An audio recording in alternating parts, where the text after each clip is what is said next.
Sir आजकल के बच्चे ज़्यादा अग्रेसिव क्यों हैं और वो एडीएचडी के प्रॉब्लम के साथ क्यों पैदा होते हैं? पहले सवाल का तो जवाब है लैक ऑफ पेशेंस। बच्चों में तसल्ली बची ही नहीं है, उन्हें जो चाहिए अभी चाहिए। और इन सब के पीछे कहीं ना कहीं माँ बाप ही जिम्मेदार होते हैं।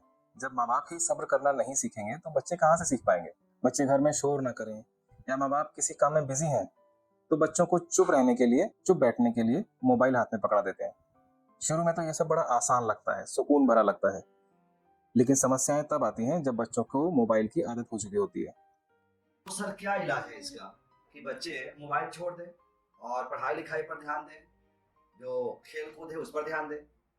इसका एक इलाज है, सेल्फ डिसिप्लिन, जो कि माँ बाप को करना है। बच्चे की पर्सनैलिटी और एटीट्यूड दो पार्ट में डेवलप होता है। 50% उसके जन्म से पहले और 50% उसके जन्म के बाद से 14 साल तक। फिर उसके बाद उसे छेड़ने की जरूरत ही नहीं पड़ेगी। उसके लिए क्या सही है क्या गलत वो अपने आप समझ जाएगा। सर वो कैसे? जन्म से पहले बच्चा खुद तो नहीं सीख सकता, लेकिन बच्चे में क्या खूबी होनी चाहिए ये माँ बाप डिसाइड कर सकते हैं। अगर वे चाहते हैं कि उनका होने वाला बच्चा फिजिकली स्ट्रांग हो तो माँ और बाप दोनों को फिजिकली स्ट्रांग होना होगा।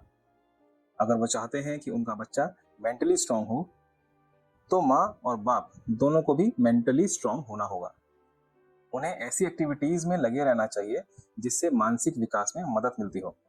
अगर सही प्लानिंग और डिसिप्लिन को फॉलो किया जाए तो 60% तक संभावना है कि पैदा होने से पहले ही उस बच्चे में वो गुण आ चुके होंगे जो माँ बाप उसे देना चाहते हैं। बाकी का 40% उसकी परवरिश, उसके आसपास के माहौल पर निर्भर करता है।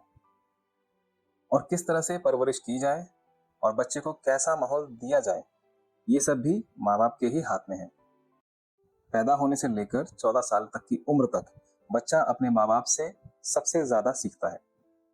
माँ बाप जिस तरह व्यवहार करते हैं, जिस तरह बात करते हैं, यहाँ तक कि आप चलते कैसे हैं, खड़े कैसे होते हैं, छोटी से छोटी बात वो आपको देखकर ही सीखते हैं।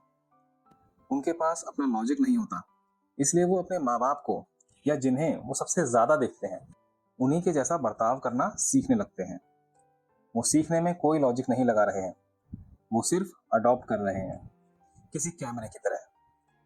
फोटो में किसे लाना है और किसे नहीं ये कैमरा नहीं जानता। उसके सामने तो जो दिखता है वो सब फोटो में आ ही जाता है। आप सिर्फ इतना ही कर सकते हैं कि जिसे आप फोटो में नहीं चाहते कि वो हो तो उसे कैमरे से भी दूर रखना पड़ेगा। और यही आपको बच्चों के साथ करना है। आप उसे जो देना चाहते हैं वो उसके सामने करना होगा और जो नहीं देना चाहते वो उसके सामने आना भी नहीं चाहिए, कम से कम 14 साल तक की उम्र तक। ठीक है सर, लेकिन मेरा एक सवाल है कि जो डीएनए होता है पेरेंट्स का वो बच्चों में ट्रांसफर होता है, तो पेरेंट्स की जो आदतें होती है वो भी बच्चों में आ सकती है। लेकिन हमें 3-4 साल के बच्चों को कैसे समझाएं? ये तो बहुत मुश्किल काम है। पेरेंट के पॉइंट ऑफ व्यू से ये बिल्कुल सही सवाल है। 3-4 साल तक के बच्चे को समझाना काफी मुश्किल है, ये सोचना ही पेरेंट के लिए सबसे बड़ी भूल है। बल्कि 3-4 साल तक के बच्चे को समझाने की तो जरूरत ही नहीं है। पैदा होने से लेकर 4 साल तक बच्चा वही करता है जो उसके सामने हो रहा है। अगर आप फोन पर किसी से बात कर रहे हैं और मान लीजिए कि आप फोन पर चिल्ला भी रहे हैं तो 1-2 साल का बच्चा आपको देखकर वैसा ही नाटक करेगा। उसे खुद नहीं पता कि वो क्या बोल रहा है, लेकिन वो बस आपसे फोन पर बात करने का तरीका सीख रहा है।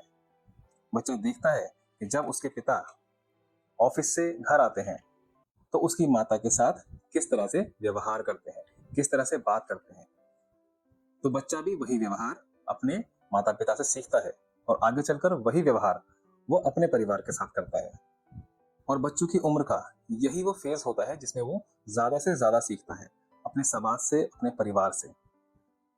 नमामीश्वरं सच्चिदानंद रूपम लसत्कुंडलं गोकुले भ्राज मानम यशोदा भियोलुखलब्धा वमा। इसीलिए मैंने पेरेंट्स के सेल्फ डिसिप्लिन की बात की है, प्लानिंग की बात की है। जब तक हम पूरी प्लानिंग के साथ नहीं चलते हैं तब तक हम अपने आने वाले बच्चे को एक सही दिशा नहीं दे सकते। हर बच्चे की जरूरतें अलग हैं और हर बच्चे का समाज अलग है। परिवार के विचार अलग अलग हैं। इसलिए फोकस ब्रेन एकेडमी ने गर्भ ज्ञान नाम से एक ऐसा कोर्स डेवलप किया है जो हर एक माँ बाप की ज़रूरत को उनके हिसाब से पूरा कर सकता है। उन्हें वो हर ज़रूरत की जानकारी दे सकता है जिसकी उन्हें अपने बच्चे के लिए, उसके विकास के लिए ज़रूरत है। तो अपने बच्चे के भविष्य को सुरक्षित करने के लिए, उसे एक सही राह दिखाने के लिए फोकस ब्रेन एकेडमी पर संपर्क करें और एक फ्री काउंसलिंग के बाद ही आप निर्णय करें कि आप अपने बच्चे को क्या दिशा देना चाहते हैं या उसे कोई दिशा देना चाहते भी हैं या नहीं।